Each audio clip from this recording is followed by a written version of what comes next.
آخر میں اللہ نے فرمایا کل حسبی اللہ، اے پیغمبر ان میں اعلان کر دیں کیا مطلب ہے حسبی اللہ کا۔ سمجھے مومن کی سب سے بڑی طاقت یہ ہے، آج امت کے پاس یہ طاقت نہیں ہے، آج ہمارے پاس یہ طاقت نہیں ہے حسبی اللہ والی۔ کیا مطلب ہے حسبی اللہ کا؟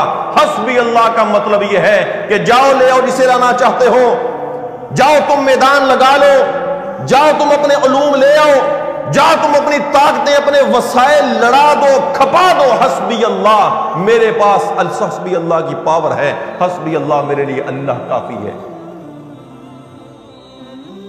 اولادیں مانگنی ہو تو کہو حسبی اللہ، رزق مانگنا ہو تو کہو حسبی اللہ، مال مانگنا ہو تو کہو حسبی اللہ، اولادیں مانگنی ہو کہو حسبی اللہ، عہدے مانگنے ہو کہو حسبی اللہ، پاور لینی ہو کہو حسبی اللہ، طاقت لینی ہو کہو حسبی اللہ، مدد چاہیے تو کہو حسبی اللہ، نصرت چاہیے تو کہو حسبی اللہ، تائید چاہیے تو کہو حسبی اللہ، حوصلہ چاہیے تو کہو حسبی اللہ، ایمان چاہیے تو کہو حسبی اللہ، شریعت چاہیے، قانون سازی چاہیے تو کہو حسبی اللہ میرے لیے اللہ کافی ہے۔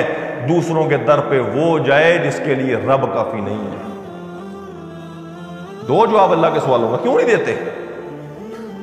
گستاخی ہے۔ اللہ نے قرآن میں سوال کیا ہے الیس اللہ بکاف عبدہ، جواب دو سوال کا، کیا اللہ اپنے بندوں کے لیے کافی نہیں ہے؟ جب اللہ کو کافی سمجھتے ہو تو کیوں کسی اور کے پاس جاتے ہو؟ جو اللہ کو کافی سمجھتا ہے وہ دے جواب، اپنے آپ کو مخاطب کرے، اپنے آپ سے سوال کرے کہ تو کسی اور کے در پہ کیوں جاتا ہے؟ تب جاتا ہے جب تیرا ایمان اللہ کی ہستی پہ مکمل نہیں ہے۔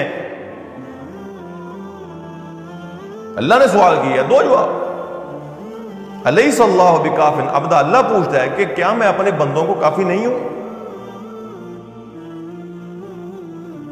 کسی سے اولادیں وہ مانگے جو اللہ کو کافی نہیں سمجھتا، رزق وہ مانگے جو اللہ کو کافی نہیں سمجھتا، مدد وہ مانگے جو اللہ کو کافی نہیں سمجھتا، طاقتیں وہ کسی اور کے در سے جا کے مانگے جو اللہ کو کافی نہیں سمجھتا، اوروں کے در پہ جا کے شفائیں وہ مانگے جو اللہ کو کافی نہیں سمجھتا، اوروں کے دربار پہ جا کے جو اپنی پیشانی وہ جھکائے جو اللہ کو کافی نہیں سمجھتا۔